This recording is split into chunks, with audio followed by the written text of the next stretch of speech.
Come ride the little train that is rolling down the tracks to the junction. Forget about your cares, it is time to relax at the junction. Lots of curves, you bet, and even more when you get to the junction. Petticoat Junction. There's a little hotel called the Shady Rest at the junction. Petticoat Junction. It is run by Kate, come and be her guest at the junction. Petticoat Junction. And that's Uncle Joe, he's a moving kind of slow at the junction. Petticoat Junction.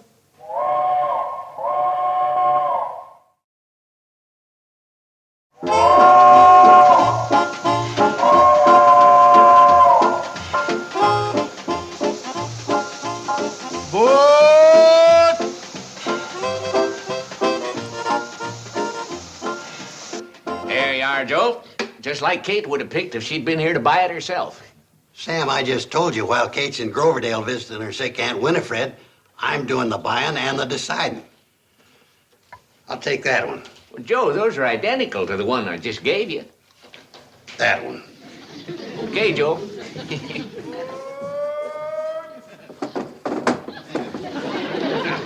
That's better. This one's in good shape. Hey, you old fox, you really got the best one out of me that time, didn't you? Well, how much you want for this little beauty, Sam, old boy? $1.25.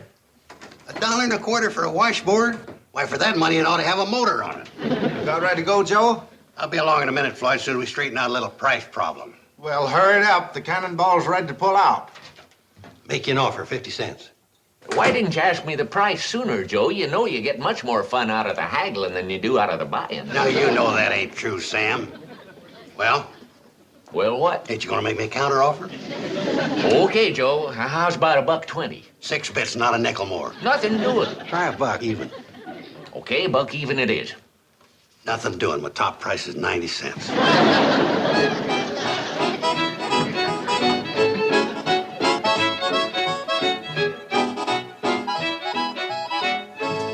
There you are, Joe. Congratulations. What's this? That's Drucker's special secret prize of the day. You just won it. You're now officially Hooterville's #1 haggler. Oh, now that's a lot of nonsense, Sam. Let's get back to business. I just made you an offer of 90 cents. What do you say? I say, if you work at it a little bit, you could be the #1 haggler in the whole county. 90 cents. Sold. Let's have the money. Charge it. Charge Let's it. mark it under protest. What do you got here, Sam? Men's hats. They're on special. We can get together on price. I might buy one. Come on, Joe. What's holding you up? I'll be along soon to finish my business, Floyd. You better finish it pretty soon. It's one thing for us to be an hour and a half late, but you're pushing it pretty close to 2 hours. Oh, what's the difference? Nothing. But today we got other people waiting. I'll be along in a few minutes. We can't wait that long. Them folks is getting riled. Come on now, we'll have to pull out without you. Pull out without me. That's ridiculous. Joe, you got exactly 30 seconds left to catch that train. And that's official. Maybe you better go, Joe. He sounded like he meant it. Oh, Floyd talks more than he says. Pull out without me. That's ridiculous. Oh, look. Terrible. Come on, Floyd, let's go. What do you say, Sam? How much you want for this one?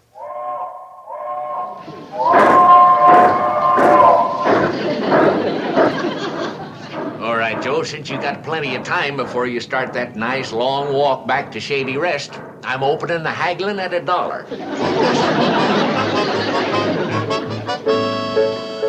And you just went off and left Uncle Joe in Hooterville? Had to, Billy Joe. There was people waiting. I went into Drucker 6 times and tried to drag him out. You know him. When he gets to gabbing, there's no way to cork him up.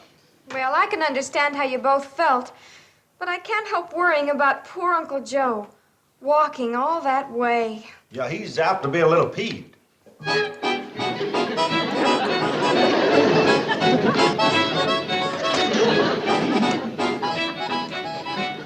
Well, hi, Uncle Joe. I see you got the washboard. Charlie and Floyd were telling us about how you didn't quite catch the cannonball. Charlie and Floyd who?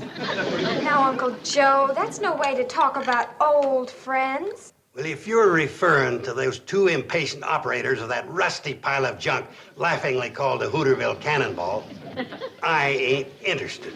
Joe, you know the whole thing was your own fault. I'll give you fair warning.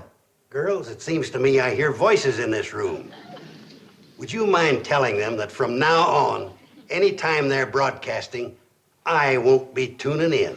And while you're about it, girls, would you tell old Uncle Sorehead that before we'd talk to him, we'd sooner talk to a hollow log? Girls, would you mind telling them that the thing you usually find at the end of a hollow log is a skunk?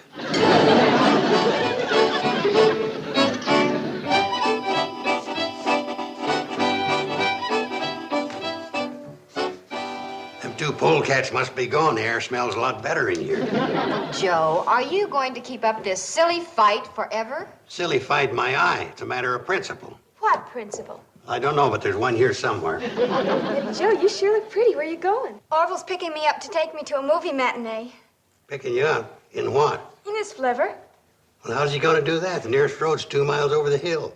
He latched onto some old handcar wheels, and he replaced his regular car wheels with them. You're joshing. There he is. I don't believe it. Well, there's only one way to find out. Come on out and take a look. This I gotta see. Okay, Betty Joe, we're all set. Orville, how did you do it? Brains, patience, and perseverance. And the help of my older brother. He's a mechanical engineer. Well, what do you say now, Uncle Joe? Well, I haven't seen it work yet. Come on, Orville, you could tell us. You pushed it in here, didn't you? Oh, gosh, no, Mr. Carson. Well, hop in, Betty Joe, and we'll show him.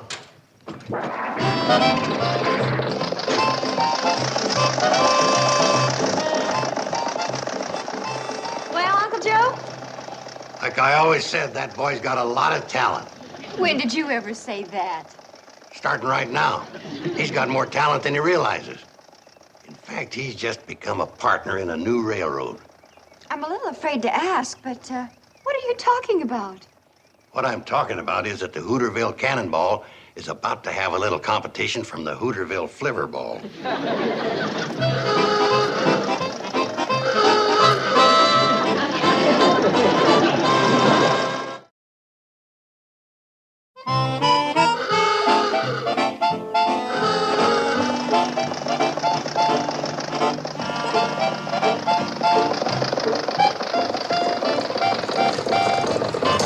Welcome back, kids. How was the show?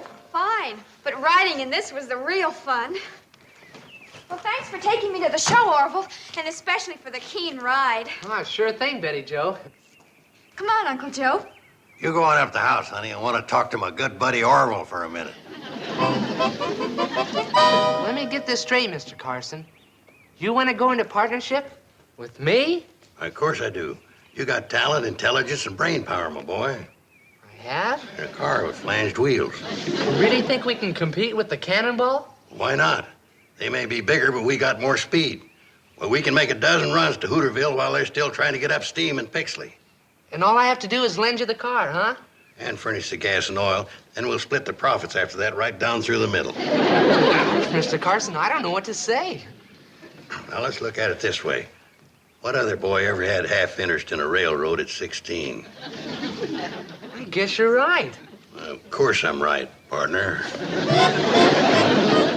Girls, your mother's a great little woman, but she just ain't got my business instincts. And when she gets back and sees what I'm doing, she'll be proud. What she'll be is furious. Oh, no, she won't. She's never really seen me in action yet. Why, before long, Orville and me will have diesel locomotives, tank cars, Vistadome. Hooterville will be the hub of the railroad industry. Might even buy out the New York Central. Uncle Joe, you know you don't believe a word you're saying. What do you mean? I mean that you're doing this for one purpose only. To get even with poor Charlie and Floyd. Yeah, poor is right. When I get through with them, they ain't gonna have enough steam left to blow their whistle. Uncle Joe, now listen a minute, please. Well, the cannonball is Charlie and Floyd's whole livelihood. Well, if it's their livelihood, they ought to know better than to go around leaving important passengers stranded. Now, Uncle Joe, you know whose fault that was. You're dang right. I got it figured. 40% Floyd for making the signal, 60% Charlie for leaving. Well, Charlie, Floyd, we were just talking about you, weren't we, Uncle Joe? You were. I was talking about the railroading business. Hey, what's that fool Flivver doing sitting down below on our tracks? Your tracks? They ain't no more your tracks than they are anybody else's. But it's our railroad. It has been up until now. You and Charlie had a pretty slick little monopoly going. Joe, what in tarnation are you talking about? I ain't talking, I'm telling. At 8:04 tomorrow morning, the little Hooterville Flivverball sitting down there is going to run your cannonball out of business. You're going to run us out of business with that little thing? That's the biggest joke I ever heard. Yeah? In a couple of days, you'll be laughing out of the other side of your boiler. Why, that ornery old coot. Reckon he's really serious. Who'd think he'd go that far? Just 'cause we made him walk home with that washboard. Oh, there's nothing to worry about. By tomorrow morning, when Uncle Joe finds out that there's work connected with this, he'll forget the whole thing. I hope.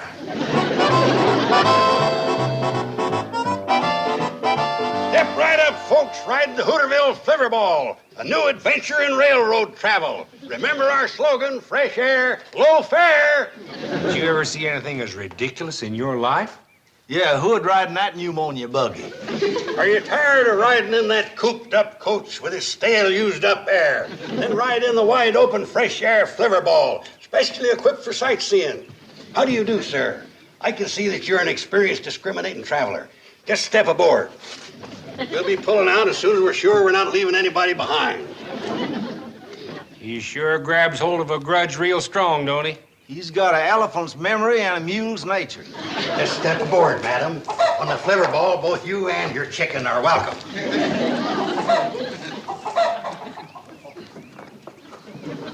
Take the scenic route, folks. Unlimited view of all historical points of interest. Just step in, folks. There's room for everybody. I'll be switched. He seems to be getting a few. He seems to be getting more than we're getting. Some people will take to anything just 'cause it's new and fashionable. Well, folks, it's departure time, and we're departing.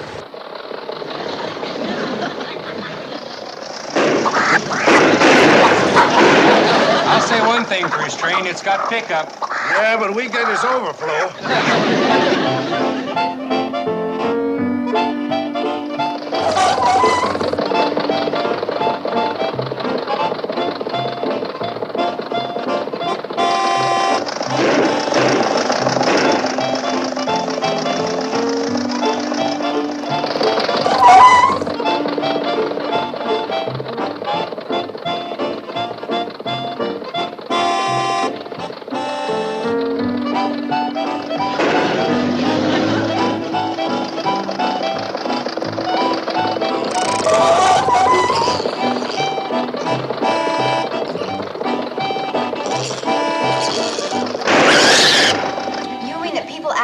Money to ride that thing? Joe was cranking that money changer like somebody'd wound him up at the elbow. Well, where's Uncle Joe now? He hasn't missed dinner in over 15 years. It's getting pretty late. What time is it? It's 8 o'clock. Maybe he's picking up the late revelers at Pixley. $7.37. And that's just for the first day. After I convert to diesel and get longer benches, I'll have all of Hooterville at my feet. Uncle Joe, you don't really mean that you're going to continue running that Flivverball like this day after day. Why not? I'll tell you why not. You keep this up and Floyd and me will be out in the cold. And when you're out in the cold, it's pretty cold. You big cartels are all alike. You talk about the glories of competition, but the minute somebody opens up beside you, you start to cry. Gentlemen, please. Now, don't you think it's time you apologize to each other and made up? We'll apologize if he'll apologize first for trying to run us out of business. I ain't apologizing until you two admit it was a low-down trick to leave me stranded at Drucker's store. Now, if you young ladies will excuse me, I'll get to bed and get ready for another busy day. Uncle Joe, aren't you going to have any dinner? Well, I have a sandwich and a glass of milk in my room while I go over my accounts. We better get home and get to bed, too. We gotta get out early to try to keep up. Bye, girls. Bye, Charlie. Good night, Girls, thanks for the dinner.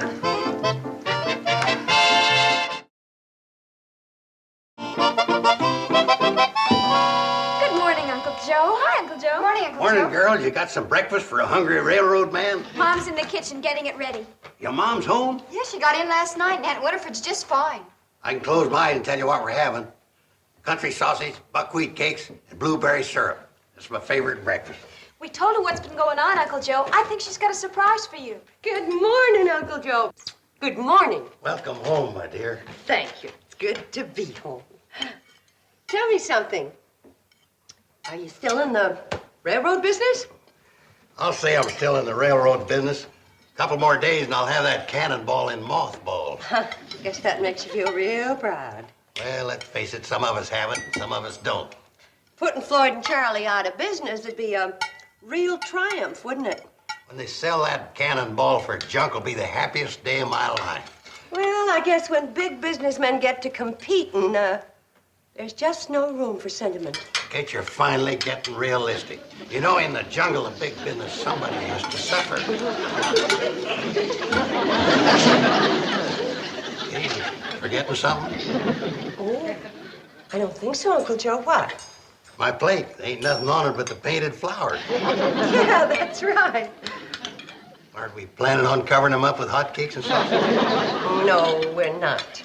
As long as this silly feud keeps up between you, Charlie, and Floyd, none of you are going to have a bite to eat at this table. You're Josh. I am? Would you please... Pardon me. Would you please pass the blueberry syrup, Billy Joe?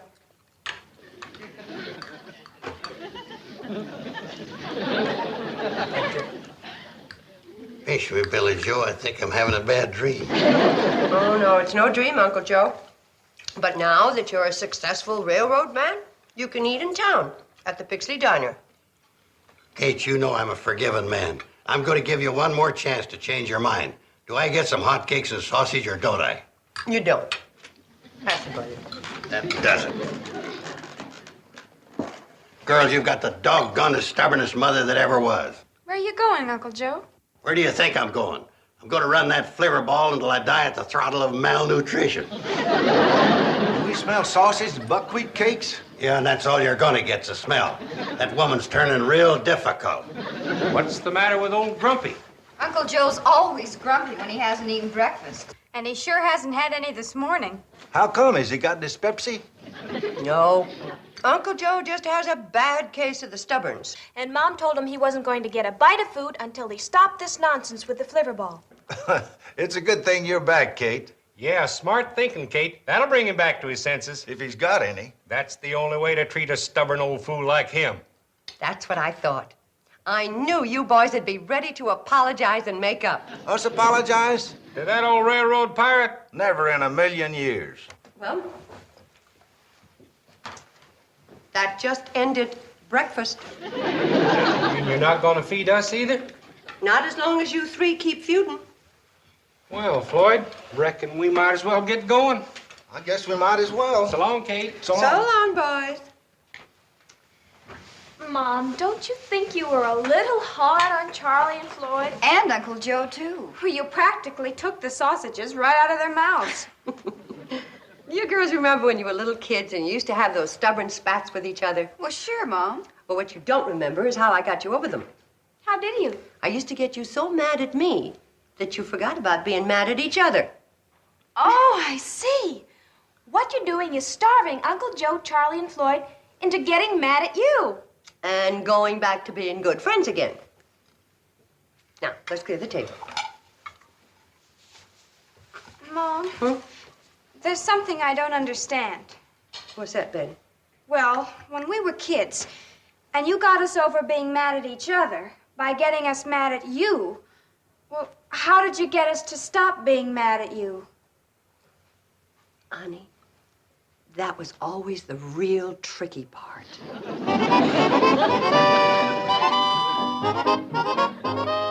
What a breakfast for a big railroad executive.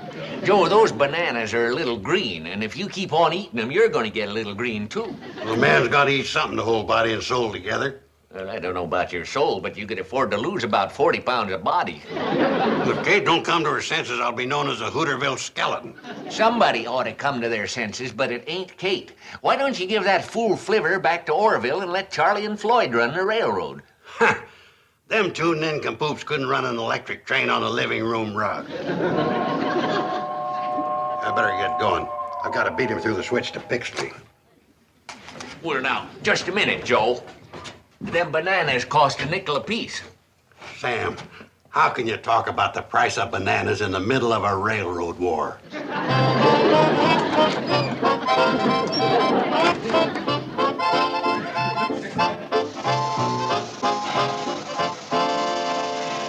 have bought more bananas if I'd known I was going to have so many monkeys in here today. Sam, we ain't enjoying living on bananas. But it's better than the Pixley Diner. Them blue plate specials of theirs is turning Charlie and me blue. All you have to do is apologize to Joe and you'll have your feet back under Kate's table. We wouldn't apologize to him if he was head of the New York Central. Come on, Floyd. Let's see if we can knock him off the track on the way to Pixley.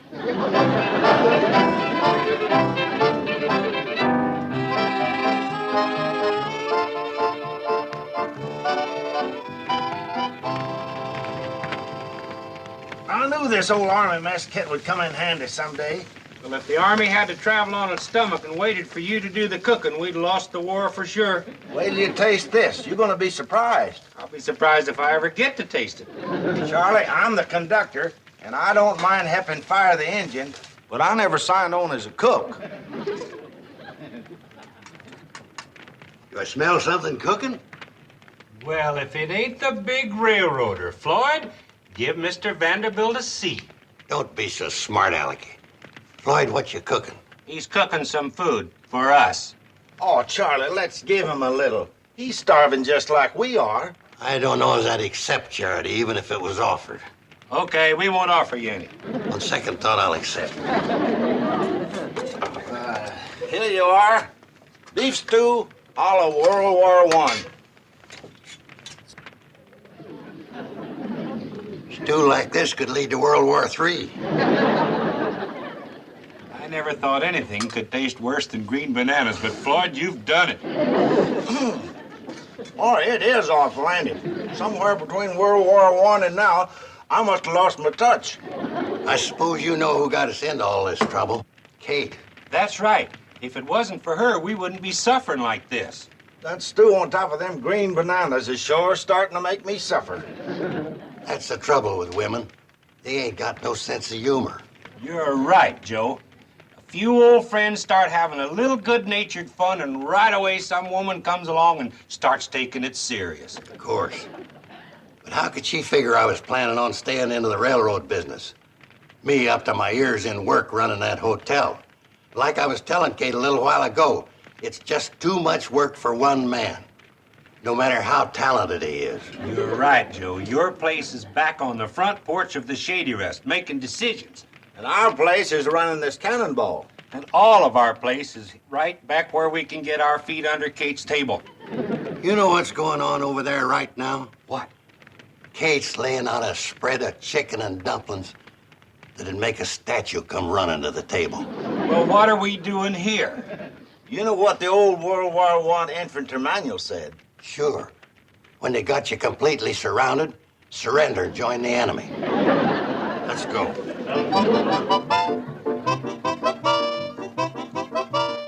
Hi, Kate. Just happened to be in the neighborhood and thought we'd drop in. Just thought we'd come in and say hi. Am I to assume that the railroad trouble is over? What railroad trouble? Kate, hadn't you heard? Uncle Joe's back in the hotel business. Well, I'm sure glad to hear that. We can't get along without you, Uncle Joe.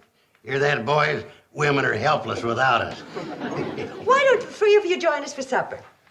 Oh, I don't know. We just had quite a meal. Quite a meal is right. Oh, well, sit yourselves.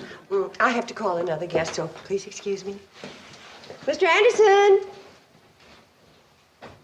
Supper's ready. Who's that? That's J.P. Anderson, a salesman, otherwise known as Wipeout Anderson, the bottomless pit of the eating world. Well, we better get to the table before him or there won't be a bone left. Full as we are, I think we'll try a little of your chicken and dumplings, Kate. Well, Whether you can choke down a bite or not, it's sure good to see the three of you sitting at this table again. Mr. Anderson.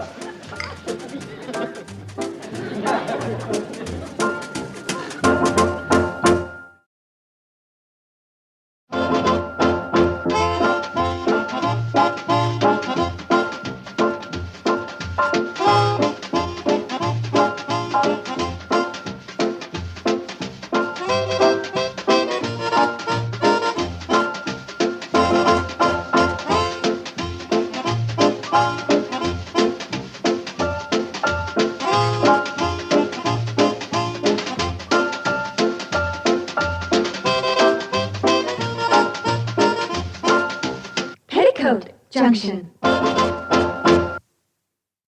This has been a Filmways presentation.